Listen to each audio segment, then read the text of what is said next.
حسبکم یا ملائکتی، اے فرشتوں اب اتنا ہی حساب کافی ہے. اذهبوا به الى جنتی، اس بندے کو میری جنت میں لے جاؤ، یعنی اس کی قبر کو جنت کا باغ بنا دو. سبحان اللہ سبحان اللہ. اے میرے پیارے اسلامی بھائیو، گناہ بے حد ہیں، بہت زیادہ ہے، مگر درود کی کثرت تو کر لینا. توبہ کرتے رہیں، درود پڑھتے رہیں. اور درود واقعی ایسا وظیفہ ہے جو ایکچولی گناہوں کو مٹانے والا وظیفہ ہے. ایک حدیث پاک ہے، ہاں ایک حدیث سنیے تاکہ آپ کو یہ ریئلائز ہو جائے کہ ہم جیسے گناہگار بندوں پر مہربانی کتنی بڑی کی گئی ہے. یہ درود ہمیں عطا کر نا ہم پر احسان کتنا بڑا کیا گیا ہے. قال رسول اللہ صلی اللہ علیہ وسلم، حدیث پاک سنیے گا، اور نسائی شریف کی حدیث ہے، من صلی علیہ صلاۃ واحدۃ صلی اللہ علیہ عشرہ، جس نے مجھ پر ایک بار درود پاک پڑھا اللہ پاک اس پر 10 رحمتیں نازل فرماتا ہے. ومن وحطت عنہ 10 خطیئات، اور فرمایا اور 10 گناہ مٹاتا ہے.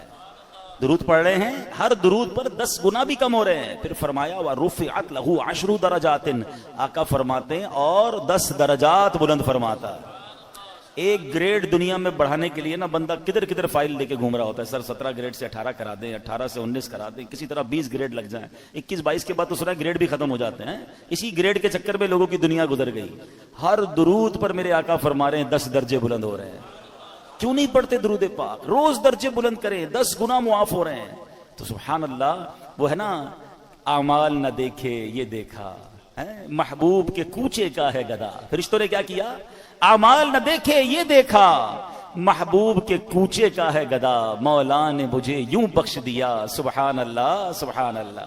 تو انشاءاللہ غلامی مصطفیٰ کا اگر دامن ہاتھ میں تھاما ہوگا نا، سرکار علیہ الصلوۃ والسلام کی غلامی ہوگی، درود پاک کی کثرت ہوگی، تو انشاءاللہ خیر ہو جانی ہے. اور اللہ کی رحمت ویسے ہی بہت بڑی ہے. وہ غالباً مولانا حسن رضا خان صاحب کا شعر ہے نا، میرے جرم اس سے، تیری رحمتوں سے کم ہیں، میرے جرم اس سے زائد، نہ مجھے حساب آئے نہ مجھے شمار آئے. کیا خوبصورت کاؤنٹنگ پیش کی ہے. مولا مجھے اور کوئی حساب نہیں آتا، مجھے یہ نہیں پتا میرے جرم کتنے ہیں، مجھے ایک حساب آتا ہے کہ تیری رحمتوں سے کم ہیں. مجھے یہ پتا ہے بہت زیادہ ہے، میں مانتا ہوں بڑی خطائیں ہیں، بڑے جرم ہیں، مگر ایک حساب ضرور آتا ہے مجھے کہ جتنے بھی گناہ ہیں تیری رحمتوں سے کم ہیں، میرے جرم اس سے زائد، نہ مجھے حساب آئے نہ مجھے شمار آئے. مولا اور کوئی کاؤنٹنگ نہیں آتی مجھے، ایک کاؤنٹنگ پتا ہے کہ جتنا تو بڑا رحیم ہے نا، تیری رحمت جتنی بڑی ہے اس کے مقابلے میں میرے گناہ کچھ نہیں. اسی کریم سے بھروسہ ہے، اسی رحمان سے بھروسہ ہے. بس درود پاک کی کثرت کیجئے، اللہ سے سچی محبت کیجئے، توبہ کیجئے. اور آج تو ویسے بھی مانگنے کی رات ہے نا، آج تو ویسے بھی التجا کرنے کی رات ہے. وہ بڑا کریم ہے، وہ رحمان ہے، جو وہ کروڑوں کو بخش رہا ہے تو مجھ جیسے گناہگار کو بخشنا اس کی رحمت کے لیے کیا مشکل ہے. اللہ ہم سب کی بخشش فرمائے. نیت کر لیں کہ بس انشاءاللہ آج کے بعد درود پاک کی کثرت کریں گے انشاءاللہ. آئیے مل کر محبت کے ساتھ باآواز بلند درود پاک پڑھ لیں. صلو علی الحبیب صلی اللہ تعالی علی محمد صلی اللہ علیہ وسلم. حضرت وہب بن منبہ رحمۃ اللہ تعالی بہت بڑے بزرگ ہیں، یہ تابعی بزرگ ہیں. آج یہ بھی سمجھ لے تابعی کس کو کہتے ہیں، صحابی کس کو کہتے ہیں. پہلے یہ ڈیفینیشن سمجھ لے. جس شخصیت نے سرکار دو عالم علیہ الصلوۃ والسلام کا ایمان کی حالت میں دیدار کیا یا صحبت اٹھائی. دیدار کرنا شرط نہیں ہے کیونکہ کچھ صحابہ نابینا بھی تھے. صحبت اٹھائی ایمان کی حالت میں اور ان کا انتقال بھی ایمان پر ہوا تو وہ صحابی ہیں. اور سبحان اللہ، ہر صحابی جنتی ہے، ہر صحابی نبی اس سے بڑی کمال کی بات ہے. دنیا کا کوئی کتب، کوئی ابدال، کوئی غوث کسی صحابی کے مرتبے پر نہیں پہنچ سکتا ہے. لیکن غوث، کتب، ابدال کی کتنی عبادتیں. امام اعظم کے بارے میں آتا ہے 45 سال تک عشاء کے وضو سے فجر پڑھی. غوث پاک کے بارے میں آتا ہے آلموسٹ مور دین 30 ایئرز عشاء کے وضو سے فجر پڑھی، پوری رات کئی سالوں تک قرآن پڑھا. مگر کوئی بھی جس کو کہتے ہیں نا کہ غوث، کتب، ابدال، کسی ایک صحابی کے مرتبے پر نہیں پہنچ سکتا. اور کئی صحابہ ایسے ہیں جنہوں نے کوئی نماز ہی نہیں پڑھی، کوئی روزہ نہیں رکھا. ہے نا عجیب بات. کیسے ہوتا تھا ایسا؟ جب نبی پاک غزوات کے لیے جاتے تھے، جنگ کے لیے جاتے تھے، تو کچھ لوگ آتے تھے پیارے آقا کی بارگاہ میں، نبی پاک کی باتیں سنتے، آپ کا دیدار کرتے، کلمہ پڑھتے اور جنگ میں شامل ہو جاتے، شہید ہو جاتے. موقع ہی نہیں ملا نماز پڑھنے کا، کوئی وقت ہی نہیں آیا نماز پڑھنے کا. مگر مرتبہ کیا مل گیا کہ کسی غوث، کتب، ابدال کوئی برابر ہی نہیں پہنچ سکتا. تو پتہ یہ مرتبہ ملا کیسے تھا؟ یہ مرتبہ ملا ہے جلوائے جانا دیکھنے کی برکت سے. یہ دیدار یعنی اللہ کریم نے, اچھا یہ بڑی عشق والی اور بڑی گہری بات ہے, کہیں پڑھی نہیں ہے ٹھیک ہے, لیکن ہے بڑی گہری بات. کہتے ہیں کسی کی منہ دکھائی ہوتی ہے, کسی کو دیکھ کر بندہ کہتا ہے آج اس کا دیدار کیا تو اس کو کوئی تحفہ دینا ہے. حبیب پاک کے چہرہ انور کی جس نے زیارت کر لی, صرف زیارت ایمان کی حالت میں کر لی اور اس کا خاتمہ ایمان پر ہو گیا, رب کریم نے اس کو انعام کیا عطا فرمایا کہ اس کو صحابی بنا دیا. اب دنیا کا کوئی غوث, کوئی کتب, کوئی ابدال اس کے مرتبے پر نہیں پہنچ سکتا. یہ محبوب کریم کے جلوے کی رعنائیاں اور ان کے دیدار کی برکتیں ہیں. اور پھر تابعی کس کو کہتے ہیں؟ یہ سیکنڈ لیئر ہے. فرسٹ لیئر صحابی ہے, سیکنڈ لیئر ہے تابعی. یہ وہ لوگ ہیں کہ جنہوں نے کسی صحابی کا ایمان کی حالت میں دیدار کیا اور ان کا خاتمہ بھی ایمان پر ہوا. یہ ہے تابعی. تابعی بھی جنتی ہیں. اور پھر فرمایا کہ جس نے کسی تبع تابعی کہلاتے ہیں, جس نے ایمان کی حالت میں کسی تابعی کا دیدار کیا اور اس کا انتقال بھی ایمان پر ہوا, اس کو تبع تابعی کہتے ہیں. یہ 3 ادوار ہیں. کبھی آپ کتاب میں پڑھیں گے نا, پرانی کتاب میں قرون ثلاثہ پڑھیں گے آپ, 3 ٹاپ لیول کے دور, 3 ادوار, the top era of the world. یہ 3 وہ دور ہیں جو سب سے مبارک دور کہلائے. نمبر 1 صحابہ, پھر تابعی اور پھر تبع تابعی. اب یہ جو حضرت وہب بن منبہ ہیں یہ تابعی ہیں. چلے ایک اور آپ کی معلومات میں اضافہ کر دوں, 4 فقہ کے امام ہیں. امام اعظم ابو حنیفہ, امام شافعی, امام احمد بن حنبل اور امام مالک. چاروں کمال ہیں, چاروں ہمارے سر کے تاج ہیں ٹھیک ہے. لیکن ان چاروں میں افضل کون ہیں؟ امام اعظم ابو حنیفہ ہیں, کیونکہ آپ تابعی ہیں. امام اعظم نے کئی صحابہ کی صحبت اٹھائی, ان سے ملاقات کی, ان کا دیدار کیا. بہرحال اب میں آتا ہوں اس واقعے کی طرف. ون آف دا امیزنگ واقعہ ہے اور آج کی رات کی مناسبت سے انشاءاللہ بہت ساری باتیں ہم سیکھیں گے. حضرت وہب بن منبہ کہتے ہیں کہ حضرت ابراہیم خلیل اللہ علی نبینا علیہ الصلوۃ والسلام, ٹھیک ہے, یہ اللہ کے خلیل, اللہ کے دوست. اور اللہ اکبر, موضوع میرا آج نہیں ہے لیکن باتیں ذہن میں آتی جا رہی ہیں. میرے بچے بھی ہیں, ینگسٹر بھی ہیں, حضرت ابراہیم علیہ الصلوۃ والسلام کو ضرور پڑھیں. He is one of the amazing personality of the history of universe. کمال شخصیت ہیں. حضرت ابراہیم کی بہت ساری شانیں ہیں, مگر جو کمال کی بات میں آپ کو بتاؤں کہ چار جو آسمانی مذاہب ہیں نا, ان چاروں مذہبوں میں حضرت ابراہیم کا ادب ہے, آپ کا احترام ہے, وہ تمام آپ کو مانتے ہیں. نمبر 1. نمبر 2, آپ ابو الانبیاء ہیں. حضرت ابراہیم کے بعد جتنے نبی آئے وہ سب آپ کی اولاد میں سے, اس لیے آپ کو ابو الانبیاء بھی کہا جاتا ہے. بہرحال اب حضرت ابراہیم علیہ السلام کو حکم ملا کہ رخت سفر باندھیں, دنیا کا سفر کریں اور ہمارے عجائبات دیکھیں, اللہ کی قدرت کے نظارے دیکھیں. تو آپ نے رخت سفر باندھا اور روانہ ہو گئے. تو چلتے چلتے جب آپ ساحل سمندر کے قریب پہنچے تو وہاں آپ کو ایک غلام دکھائی دیا جو بکریاں لیے جا رہا تھا. حضرت ابراہیم علیہ السلام نے اس سے پوچھا کہ اے غلام, کیا تمہارے پاس پانی یا دودھ ہے؟ تو عرض کیا جی ہے, جو آپ کہیں آپ کو پیش کر دوں گا. آپ کو کیا چاہیے آپ بتائیے, پانی چاہیے یا دودھ چاہیے؟ تو حضرت ابراہیم نے کہا کہ پانی پلا دو. اس نے اپنا ڈنڈا اٹھایا اور قریبی چٹان کے پاس گیا, وہاں رک کر کچھ بولا. چٹان پر اس نے اپنا عصا مارا تو چٹان سے پانی کا چشمہ جاری ہو گیا. حضرت ابراہیم کو اس نے پانی بھر کے پانی پلا دیا. اچھا, حضرت ابراہیم نے بھی اپنا تعارف نہیں کرایا تھا کہ آپ کون ہیں. تو آپ نے پانی پیا اور حیرت سے غلام کو دیکھنے لگے. تو اس نے غلام نے دیکھا کہ بڑے حیران ہو رہے تھے. آپ کو حیرانی کیوں ہو رہی ہے؟ تو کہا حیرانی نہیں ہوگی, تم نے جا کے لکڑی ماری, ڈنڈے ماری اور پتھر سے پانی نکل آیا. تو کہا میں آپ کو راز بتاؤں. تو کہا بتاؤ.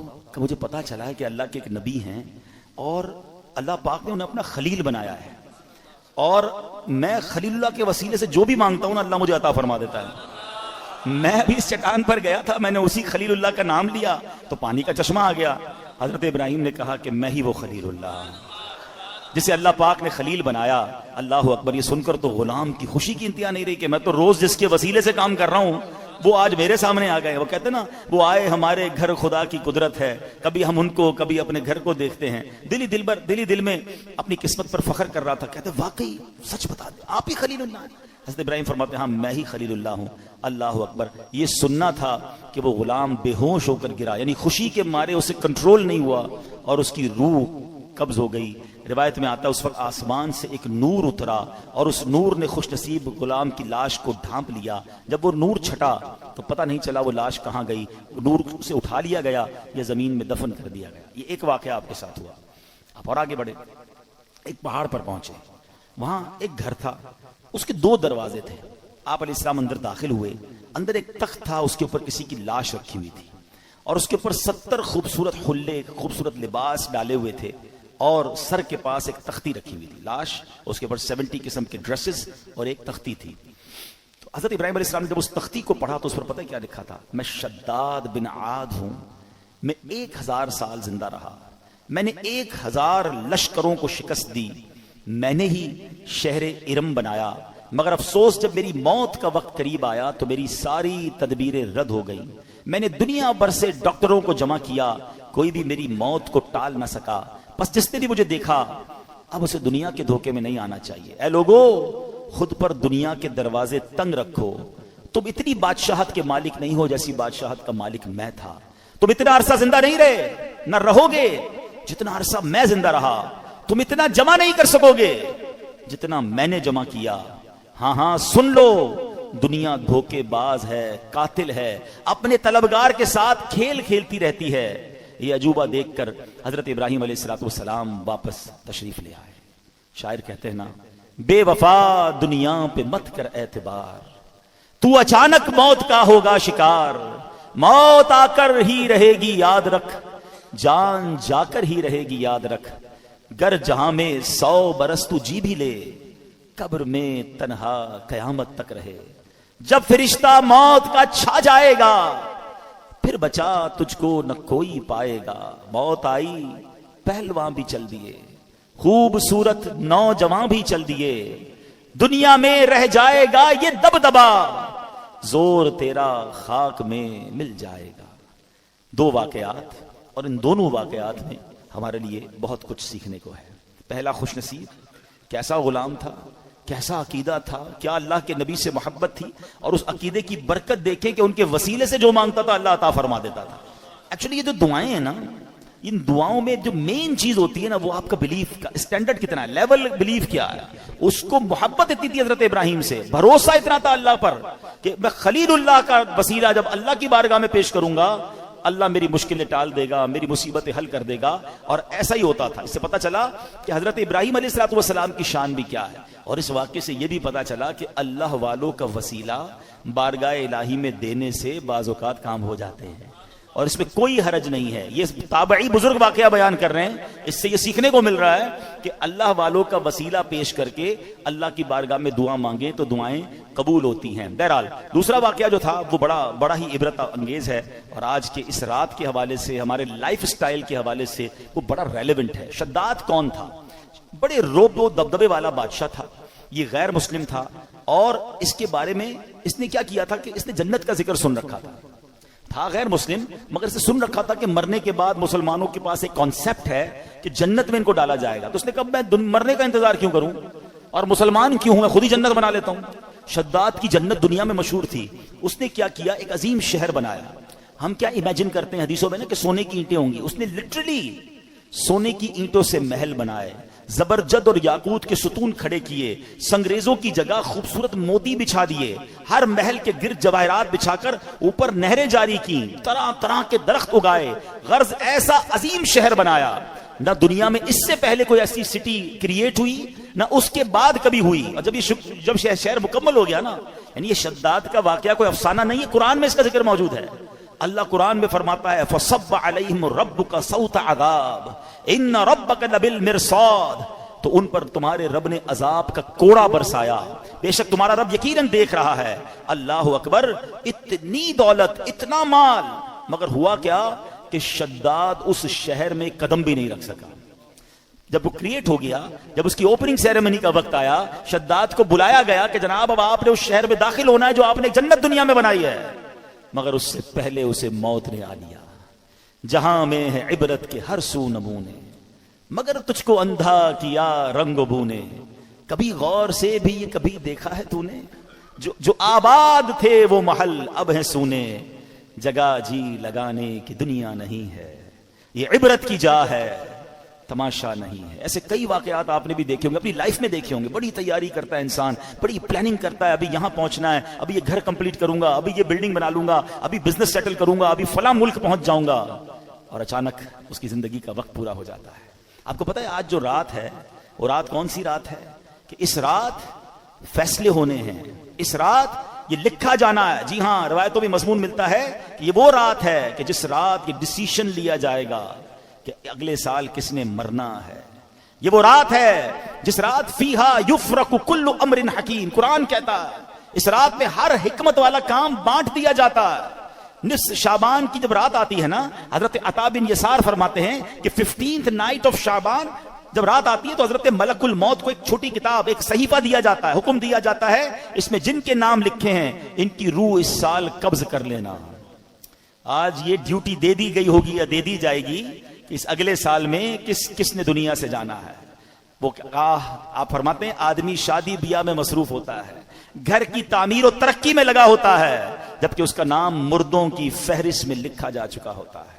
بے وفا دنیا پہ مت کر اعتبار، تو اچانک موت کا ہوگا شکار. موت آ کر ہی رہے گی یاد رکھ، جان جا کر ہی رہے گی یاد رکھ. ذرا تھوڑا سا امیجن کرو نا، 2023 شب برات میں ہمارے ساتھ کچھ لوگ تھے جو آج نہیں ہیں. اٹ مینز ان کا نام اس رات ڈیسائیڈ ہو چکا تھا اور وہ ڈیلیور کر دیا گیا تھا. ہمیں نہیں، ان کو بھی نہیں پتا تھا، ہمیں بھی نہیں لگتا تھا یار یہ تو آس پاس ہی رہتے ہیں یار، یہ کدھر جائے گا. مگر he is not with us right now. کہاں ہے؟ اپنی قبر میں. اگلی شب برات پھر آنی ہے. ہو سکتا ہے پھر فیضان غوث پاک مسجد میں اجتماع ہوگا، ہو سکتا ہے میں نہ ہوں، ہو سکتا ہے آپ نہ ہوں. کس بات کا غرور ہے یار؟ کس بات کی پلاننگ ہے؟ اتنے جنازے اٹھنے کے بعد بھی ہمیں غفلت، ہمارے اوپر غفلت ہے. میں ریسنٹلی ایک واقعہ ہوا ہے، بہت ہی میرے کلوز فرینڈ ہے، میں نام نہیں لوں گا، ان کے رشتہ دار یہاں موجود ہیں، مگر اس لیے وہ واقعہ بیان کر رہا ہوں کہ بہت کچھ سیکھنے کو ہے ہمارے لیے اس میں. ابھی پچھلے دنوں کی بات ہے، دنیا بھر سے لوگ جرمنی میں جمع ہوتے ہیں. ایک بزنس جو ہے وہ ایگزیبیشن لگتا ہے، ایم ٹیکس، بڑے بڑے بزنس مین جاتے ہیں وہاں پر. اس بار اتفاقاً مجھے بھی جانے کا موقع ملا. ہماری نیت بزنس کی نہیں تھی، ہم الحمدللہ یہ نیت لے کر گئے تھے کہ جب دنیا بھر کے بزنس کمیونٹی کے لوگ جمع ہو رہے ہیں تو کیوں نہ ہم، ویسے جرمنی میں دعوت اسلامی کا بڑا کام ہے تو ہم نے سوچا کہ ہم اپنا دعوت اسلامی کا کام بھی دیکھ لیں گے اور اس ایگزیبیشن میں جا کر بھی اسلام کی دعوت، نیکی کی دعوت اور لوگوں کو اللہ رسول کی بات پہنچائیں گے. میرے بہت اچھے وہ دوست بھی تھے، بہت، اگر وہ آج حیات ہوتے تو آج ہمارے اجتماع میں ہوتے، وہ اس مسجد میں بھی اجتماع میں آتے تھے. اتنا ہماری، یعنی سمجھ لیں ہماری اس فیملی کا حصہ تھے وہ. ٹھیک ہے نا؟ کیا ہوا اب دیکھیں، مطلب کہاں موت آ سکتی ہے، کیسے موت آ سکتی ہے، آپ ذرا سمجھیے گا. اچھا میں اور آپ آج تک جب بھی جہاز میں بیٹھے ہیں ہمیں ایک ہی ٹینشن ہوتی ہے، جہاز گر نہ جائے. ایسا ہی ہے نا؟ سیٹ بیلٹ باندھ لیں، جہاز جب ببل کرتا ہے تو ہمیں گھبراہٹ ہوتی ہے کہ یار جہاز کریش ہو گیا تو مر جائیں گے. وہ جہاز میں بیٹھے، وہ جہاز کریش نہیں ہوا. 200-300 مسافر تھے، سب جرمنی پہنچے، مگر جہاز میں کم و بیش 35,000 فٹ کی بلندی پر ان کی روح قبض ہو گئی. وہ جہاز میں تھے، میں جرمنی ایئرپورٹ پہ لینڈ ہوا، مجھے میسج آیا، مجھے یقین نہیں آیا. میں نے کہا اچھا، میسج بھی بڑا عجیب تھا کہ فلاں بھائی کا جہاز میں انتقال ہو گیا اور ابھی کچھ گھنٹوں بعد جرمنی فلائٹ اترے گی. میں نے کہا یار جہاز میں انتقال ہوا ہے تو خبر کیسے باہر آ گئی؟ اب تو خیر جہاز میں انٹرنیٹ آ گیا ہے. اب میں نے ان کے رشتہ داروں کو تلاش کرنا شروع کیا، ان کے کچھ رشتہ دار بھی جرمنی میں تھے، میں نے ان کو فون کیا. میں بھی ایئرپورٹ پہ ہی ہوں، جرمنی فرینکفرٹ ایئرپورٹ پہ ہی تھا. جہاز سے اترا، مجھے میسج آیا، مجھے یقین نہیں آیا کیونکہ مجھے یہ پتا تھا کہ یہ سارے آ رہے ہیں جرمنی. ان کے رشتہ دار کو کال کیا، وہ کہتے ہیں ہمارے پاس بھی خبر آئی ہے اور جہاز سے ہی آئی ہے، لیکن ہم خود بھی شش و پنج میں ہیں کہ واقعی ایسا ہو گیا. تو میں نے کہا جہاز سے کیسے آ گئی؟ کہ ان کے کچھ دوست ساتھ تھے، انٹرنیٹ انہیں ملا، انہوں نے فوراً میسج کیا. اور اچھا اب فلائٹ کب لینڈ ہوگی؟ تو کہا فلائٹ ابھی 5 گھنٹے باقی ہیں یا 4 گھنٹے باقی ہیں. میں بھی انتظار کرتا رہا، بار بار ہم فون پہ رابطے میں رہے. اور جیسے ہی جہاز لینڈ ہوا تو یہ خبر پکی تھی کہ دبئی سے جب جہاز اڑا کچھ گھنٹے، 1 یا 2 گھنٹے بعد ان کی طبیعت بگڑی. جہاز میں جو بھی فرسٹ ایڈ دیا جا سکتا تھا دینے کی کوشش کی گئی، مگر ان کا وقت پورا ہو گیا. نماز پڑھ کر دبئی ایئرپورٹ پہ بتایا، انہوں نے وضو کیا، اسلامی اپنے دوستوں کو کہا چلو یار نماز پڑھ لیں. انہوں نے نماز پڑھی، ماشاءاللہ نیک آدمی تھے، نمازی آدمی تھے، ہماری محفل و اجتماعات میں آتے تھے. اور جہاز کے اندر ان کا انتقال ہو. اللہ پاک ان کی مغفرت فرمائے، ان کے درجات بلند فرمائے، جنت الفردوس میں اعلیٰ مقام عطا فرمائے. بہرحال الحمدللہ وہاں دعوت اسلامی کا نیٹ ورک تھا، وہاں پر ان کو ماشاءاللہ غسل بھی سنت کے مطابق دیا گیا. اللہ کی رحمت سے نگران شورا وہاں موجود تھے، انہوں نے جنازہ پڑھایا. دنیا بھر کے بزنس کمیونٹی کے لوگوں نے جنازے میں شرکت. دعوت اسلامی کا مرکز فرینکفرٹ فیضان مدینہ میں یہ سب ہوا. مطلب یوں دیکھا جائے تو آخری جو فیونرل تھا یا آخری جو ان کے جو رسمیں تھی وہ تو بہترین ہو گئی، لیکن ہم سب کو وہ ایک پیغام دے کر گئے، جگہ جی لگانے کی دنیا نہیں ہے، یہ عبرت کی جا ہے تماشا نہیں. اب بھی اگر مجھے اور آپ کو احساس نہیں ہوگا کہ میں کبھی بھی مر سکتا ہوں، یعنی پلان اتنے سارے کرنے والا کیوں نہیں سوچتا آگاہ اپنی موت سے کوئی بشر نہیں، سامان 100 برس کا ہے، پل کی خبر نہیں. آج آپ میں سے بہت سارے لوگ قبرستان گئے ہوں گے، جانا چاہیے. شب برات سنت ہے قبرستان جانا. نہیں گئے تو فارغ ہو کے ابھی چلے جائیے گا. رشتہ داروں کی قبریں ہوتی ہیں, مرحومین کی قبریں ہیں, جانا چاہیے, فاتحہ پڑھنی چاہیے. لیکن دو باتیں قبرستان کے حوالے سے بھی عرض کر دوں. قبرستان جب بھی جائیں, اگر آپ کی کسی ریلیٹو کی قبر ہے اور وہ قبر ایسی جگہ پر ہے کہ جہاں آپ کو کئی قبریں پھلانگ کر پیر رکھ کے وہاں جانا پڑے گا, تو پھر نہ جائیں, کیونکہ قبر پر پیر رکھنا ناجائز ہے. بلکہ ایسے راستے پر چلنا جس کے بارے میں یہ گمان ہو کہ یہاں پہلے قبریں تھیں اب راستہ بنایا گیا, وہاں بھی چلنا حرام ہے, تو نہ جائیں. ٹھیک ہے, اب باہر ہو کے فاتحہ پڑھ لیں, انشاءاللہ آپ کی حاضری ہو جائے گی. السلام علیکم یا اہل القبور یغفر اللہ لنا ولکم وانتم سلفنا ونحن بالاثر. بڑی پیاری دعا ہے. اس دعا کا معنی بھی بڑا عبرت والا ہے. بات پتہ کیا ہے, ہم دعائیں پڑھتے ہیں اس کا معنی نہیں پتا ہوتا. اگر صرف اس ایک دعا کو سمجھ جاؤ نا, تو جو میں بیان کر رہا ہوں آپ کو سمجھ آ جائے گا. دعا کیا ہے, یاد بھی ہوگی آپ کو. السلام علیکم یا اہل القبور, کیا معنی ہے, اے قبر والوں تم پر سلام ہو. یغفر اللہ لنا ولکم, اللہ تمہاری اور ہماری مغفرت فرمائے. وانتم سلفنا ونحن بالاثر, تم پہلے چلے گئے, ہمیں پیچھے آنا ہے. ہائے ہائے, یہ پیغام ہے اس دعا میں کہ قبریں دیکھ کر یاد کرو کہ یہ چلے گئے, اب تم نے جانا ہے. قبرستان جاتے ہیں پھر بھی چہرے پہ ہنسی ہے, پھر بھی انجوائمنٹ ہے, پھر بھی موبائل فون ہے. قبر کی کسی کو تدفین ہو رہی ہوتی ہے نا, تو باہر وہاں بیٹھ کے سگریٹ پی رہے ہوتے ہیں, گپے لگا رہے ہوتے ہیں, بزنس کی باتیں کر رہے ہوتے ہیں. یار قبرستان جا کر تو یاد کر لو کہ کل میری باری آنے والی ہے.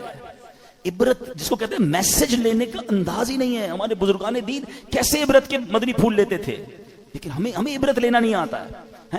اب ذرا سوچیں. اچھا چلیں اس دعا میں ایک اور بات بھی سیکھ لیجئے. ماشاءاللہ وہی والی بات ہے نا, جو چیز سیکھنے کو مل جائے تو سیکھ لینی چاہیے. تو سیکھنی کیا ہے کہ اس میں کیا میسج ملا. دعا کیا ہے, دوبارہ دہرائیے گا. السلام علیکم یا اہل القبور. واہ بھائی واہ, مسئلہ تو حل ہو گیا اس دعا میں. حدیث پاک کی دعا ہے یہ, مشکات شریف میں دعا موجود ہے. اے قبر والو تم پر سلام ہو. قبرستان میں سارے اللہ کے ولی ہیں, بتاؤ نا, سارے صحابہ ہیں, سارے جنتی ہیں. ہمیں کیا پتا ہے, شرابی کی بھی قبر ہے, کبابی کی بھی قبر ہے, نمازی کی بھی قبر ہے, نیک کی بھی قبر ہے, گناہ اللہ سب کی مغفرت فرمائے. مگر عام مسلمانوں کو حدیث کیا بتا رہی ہے, یا اہل القبور, اے قبر والو تمہیں سلام ہو.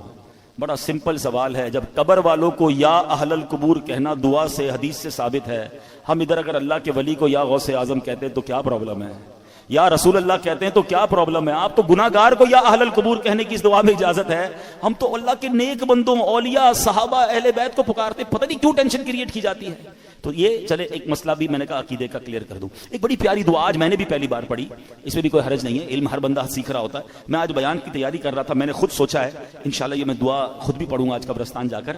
اچھا آپ چاہیں تو اپنا موبائل نکال لیں اور یہ دعا ریکارڈ کر لیں, کیونکہ آپ سب کے پاس یہ ٹیکسٹ نہیں ہوگا. یہ دعا بڑی کمال کی ہے اور یہ قبرستان جا کے پڑھنے والی دعا ہے. اور دعا کیا ہے, بسم اللہ الرحمن الرحیم. آپ پڑھ بھی لیں, ایک بار پڑھ بھی لیتے ہیں, ٹھیک ہے. ہم نیت کر لیتے ہیں اپنے مردوں کے لیے, اپنے رشتہ دار جو دنیا سے چلے گئے قبرستان میں, ان کے لیے نیت بھی کر لیتے ہیں. اللہم رب الاجسادی البالیتی والعظامی النخرتی التی خرجت من الدنیا وہیا بکا مؤمنۃ ادخل علیہا روحا من عندک وسلاما منی. اب اس کا پہلے ترجمہ سنیے گا, پھر میں اس کی فضیلت بتاتا ہوں, آپ ریکارڈ جاری رکھیں. اے اللہ, اے گل جانے والے جسموں اور بوسیدہ ہڈیوں کے رب, جو دنیا سے ایمان کی حالت میں رخصت ہوئے, تو ان پر اپنی رحمت فرما اور ان کو میرا سلام پہنچا دے. اچھا یہ دعا جو ہے, اس کی جو فضیلت ہے شرح الصدور میں ہے کہ جو بندہ قبرستان میں داخل ہو کر یہ دعا پڑھے تو حضرت آدم سے لے کر دعا پڑھنے کے وقت تک جتنے مسلمان فوت ہوئے, یہ سب دعا پڑھنے والے کے لیے دعائیں مغفرت کریں گے.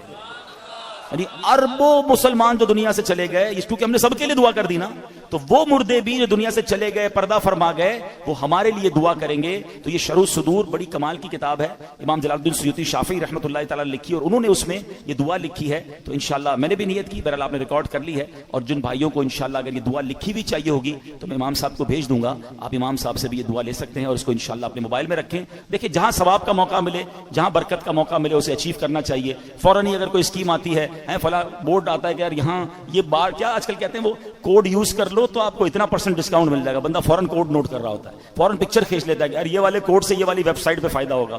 میں بھی چھوٹا سا کوڈ ہی بتا رہا ہوں بھائی, اور علماء کرام اور بزرگان دین کی اس کتابوں سے بتا رہا ہوں کہ اس کو پڑھ لو قبرستان میں جا کر, اور دعا ہی ہے نا, اس پہ حرج تو کوئی نہیں ہے, تو سب جانے والوں کے لیے دعا ہے. تو بہرحال اللہ کرے کہ ہم اس طرح نیکیاں کمانے کا بھی ہمارے اندر شوق پیدا ہو جائے. پھر درود پاک پڑھ لیں, صلو علی الحبیب صلی اللہ تعالی علی محمد صلی اللہ علیہ وسلم. تو بہرحال آج ہماری جو گفتگو چل رہی تھی کہ ہمیں اپنی قبر کی تیاری کرنی ہے, اپنی موت کی تیاری کرنی ہے. شب برات جو ہے نا وہ ہمیں بہت کچھ درس دیتی ہے, اور پھر سب سے زیادہ ہمیں اس بات پر غور کرنا ہے کہ ہمیں اللہ کے خوف کو دل میں پیدا کرنا ہے. حضرت ابو بکر صدیق رضی اللہ, میں آپ کو ان کا واقعہ سناتا ہوں.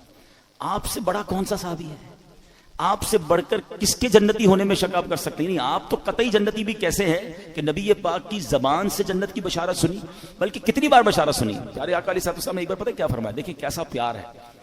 ہائے ہائے, ایک بار نبی پاک تشریف لائے صحابہ کرام میں, سیدھے ہاتھ میں صدیق اکبر رضی اللہ تعالیٰ کا ہاتھ ہے, بائیں ہاتھ میں حضرت عمر فاروق کا ہاتھ ہے, اور تشریف لائے اور آ کر فرماتے ہیں آج دیکھ لو جیسے آج آئے ہیں محشر کے دن بھی ایسے ہی آئیں گے. کیا ساتھ ہے. اچھا پھر ایک اور ایمان افروز بات بتاؤں, چلیں یہ بھی بہت سیکھنے کو ملے گا آپ کو. ہم انسان کی قبرستان جاتے ہو نا, ایک جملہ سنا ہوگا آپ نے, پہنچی وہیں پہ خاک جہاں کا خمیر تھا. یہ محاورہ سنا ہے نا, یہ صحیح محاورہ ہے کہ خاک بندے کی ادھر ہی پہنچتی ہے, بندہ دفن وہیں ہوتا ہے جہاں کی اس کی مٹی ہوتی ہے.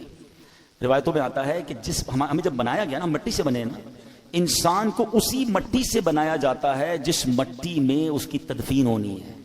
آپ کے ساتھ کئی بار ایسا ہوا ہوگا. پھر ایک مجھے ہمارے اسی طرح کے دوست یاد آ گئے, تھوڑے دنوں پرانی بات ہے, کافی عرصے سے وہ کینیڈا میں رہتے تھے, بڑے بیمار تھے, بڑے مسائل ان کے چل رہے تھے. ان کو کہا گیا کہ یار آپ تھوڑے دنوں کے لیے پاکستان بھی آ جائیں. وہ پاکستان آئے اور آتے ہی دوسرے دن ان کا انتقال ہو گیا. تو سب کہتے تھے یار ان کی مٹی یہاں کی لکھی ہوئی تھی. ایسا ہی نا, ایسا آپ کے ساتھ سنا ہوگا, بندہ کہیں جاتا ہے اس کا انتقال ہو جاتا ہے. اب یہ بات تو طے ہو گئی. اب ذرا ایمان افروز بات سنیں, صدیق اکبر اور حضرت عمر فاروق کی قسمت پر ہماری جان قربان. کہاں پر روزہ ہے ان کا, کس کے ساتھ ہے, سنہری جالیوں کے پیچھے ہے نا. علماء کہتے ہیں جس مٹی سے نبی پاک کو بنایا گیا نا, اسی مبارک مٹی سے حضرت ابو بکر صدیق اور حضرت عمر کی تخلیق ہوئی تھی. ان کو تو اس وقت چن لیا گیا تھا, اور وہیں جبھی تو دیکھیں نا روضہ رسول میں پیارے آقا کے محبتوں کا صلہ ایسے کون دیتا ہے, سنہری جالیوں میں یار غار آپ سے ہیں. نبی پاک کے ساتھ جلوہ فرمایا. حضرت ابو بکر صدیق کس قدر بڑا مرتبہ, مگر خوف خدا دیکھو یار, ہم گناہوں سے بھرے ہوئے, صبح و شام گناہ کریں اور شرم نہیں آتی, قبر یاد نہیں آتی, اللہ کی بارگاہ میں پیش ہونا یاد نہیں آتا. صدیق اکبر کو دیکھیں, فرماتے ہیں کہ آپ نے ایک دن بیٹھے ہوئے تھے, آخرت کے احوال پر غور و فکر کر رہے تھے. خیالوں ہی خیالوں میں قیامت کا منظر آپ کے سامنے آ رہا تھا کہ کیسے آسمانوں کو لپیٹ لیا جائے گا, کس طرح پہاڑ روئی کے گالوں کی طرح ہوا میں اڑیں گے, ستارے جھڑ جائیں گے, ایسے ہولناک انداز میں قیامت قائم ہوگی. پھر محشر کا میدان, میزان عمل, جنت اور دوزخ کا معاملہ. آپ غور کر رہے پھر اتنا خوف خدا کا غلبہ ہوا کہ آپ نے تڑپ کر کہا کہ کاش میں سبز گھاس ہوتا, مجھے کوئی جانور کھا جاتا, کاش مجھے پیدا ہی نہ کیا جاتا. کون کہہ رہا ہے؟ قطعی جنتی جن کی صدقے جنت میں جائیں گے, حضرت صدیق اکبر. لیکن اتنا خوف ہوا نا, تو پھر کیا ہوا, آیت کریمہ نازل ہوئی. سورہ رحمان میں اور آپ یہ آیت پڑھتے ہیں, مگر اس آیت کے شان نزول میں ایک واقعہ یہ لکھا ہے کہ this is the reason why this آیت reveal, یہ آیت نازل ہوئی. وَلِمَنْ خَافَ مَقَامَ رَبِّهِ جَنَّتَانِ, جو اپنے رب کے حضور کھڑے ہونے سے ڈرے اس کے لیے 2 جنتیں ہیں. یہ جو خوف ہے نا, یہ جو فیئر ہے, یہ جو ڈر ہے, یہ بڑے کام کروا دیتا ہے. سچی توبہ کدھر پہنچا دیتی ہے. کتنا بڑا انعام دیا کہ صدیق اکبر رضی اللہ عنہ کا جو یہ خوف تھا جس کی وجہ سے یہ آیت نازل ہوئی, فرمایا آپ کا مقام یہ ہے کہ آپ کے لیے 2 جنتیں ہیں. رب نے گویا یہ قرآن میں پیغام دے دیا کہ جو اللہ کی بارگاہ پہ کھڑے ہونے سے ڈرے اس کے لیے 2 جنتیں ہیں. اسی طرح کا ایک اور واقعہ, حضرت عمر فاروق رضی اللہ عنہ کے دور مبارک میں ایک نوجوان تھا, بڑا متقی تھا, بڑا پرہیزگار تھا. دیکھو لوگ اس کی نوجوان کی عبادت دیکھ کر حیران ہو جاتے تھے. وہ نوجوان جب عشاء پڑھ کے گھر کی طرف جاتا تھا نا, تو راستے میں اسے خوبصورت عورت اپنی طرف بلاتی تھی. وہ بڑی نیک طبیعت کا مالک تھا, اس کی طرف توجہ نہیں کرتا تھا اور نکل جاتا تھا. ایک دن جب وہ گزرا تو عورت نے اس کو پھر بلایا. اب انسان تھا, شیطان نے اس پر حملہ کیا, وہ بھی اس کی طرف مائل ہو گیا. مگر جیسی عورت کے قریب ہوا نا تو اسے اللہ کریم کا یہ فرمان یاد آیا, ان الذین اتقوا اذا مسهم طائف من الشیطان تذکروا فاذا هم مبصرون. بے شک پرہیزگاروں کو جب شیطان کی طرف سے کوئی خیال آتا ہے تو وہ فوراً حکم خدا یاد کرتے ہیں، پھر اسی وقت ان کی آنکھیں کھل جاتی ہیں. اس آیت کریمہ کے یاد آتے ہی اس کے دل پر ایسا اللہ کے خوف کا غلبہ پیدا ہوا کہ خوف الہی سے کانپتے کانپتے وہ بے ہوش ہو گیا. جب بڑی دیر ہو گئی گھر نہیں پہنچا تو اس کا بوڑھا باپ ڈھونڈنے نکلا تو دیکھا کہ نوجوان تو راستے میں بے ہوش پڑا ہوا ہے. اس کو اٹھایا، اپنے گھر لایا. اس کو جب ہوش آیا تو اس نے پھر اپنے والد کو واقعہ سنایا. واقعہ سناتے سناتے پھر اس سے آیت کریمہ یاد آئی. پھر وہ آیت کریمہ اس نے پڑھی تو اس کی زوردار چیخ نکلی اور اس کا دم ہی نکل گیا. حضرت عمر فاروق رضی اللہ تعالیٰ کو اس نوجوان کے بارے میں پتہ چلا کہ ایسا نوجوان اتنا خوف خدا والا، اور اللہ کے خوف سے اس کا انتقال ہو گیا. آپ اس کی قبر پر آئے اور یہ آیت کریمہ پڑھی وَلِمَنْ خَافَ مَقَامَ رَبِّهِ جَنَّتَانِ. جو اپنے رب کے حضور کھڑے ہونے سے ڈرے اس کے لیے 2 جنتیں ہیں. حضرت عمر فاروق جب یہ آیت پڑھی نا تو قبر میں سے اس نوجوان نے جواب دیا اے امیر المومنین، میرے رب نے بے شک مجھے 2 جنتیں عطا فرما دی ہیں. ہاں، جب رب بخشنے پہ آتا ہے نا تو کریم ہی جو ٹھہرا تو کرم کے کیا ٹھکانے، تو نوازنے پہ آئے تو نواز دے زمانے. بات یہ ہے کہ اللہ سے دوستی بندہ کر لے، اللہ کا خوف تو دل میں رکھے نا. چھپ چھپ کر گناہ ہو رہے ہیں، اللہ کو ناراض کیا جا رہا ہے، موج مستی ہو رہی ہے، اللہ کی بارگاہ میں پیش ہونے کی فکر ہی نہیں ہے. یہ نہ کرو. آج کی رات ہمیں یاد دلاتی ہے اب تو 15 دن بعد رمضان آنے والا ہے. اب تو وہ مہینہ آنے والا ہے جس پہ ویسے ہی اللہ کریم کی رحمتوں کے دروازے کھل جانے ہیں. تو اب سچی توبہ کر لیجئے، اپنے گناہوں سے معافی مانگ لیجئے، اللہ کے قریب ہو جائیے. اور یقین کریں اللہ معافی مانگنے والوں کو بڑا پسند فرماتا ہے. وہ ایسے نوازتا ہے نا. آئے ہے. ابھی آپ نے ایک واقعہ سنا، ایک اور واقعہ سناتا ہوں پھر بیان کمپلیٹ کرتے ہیں.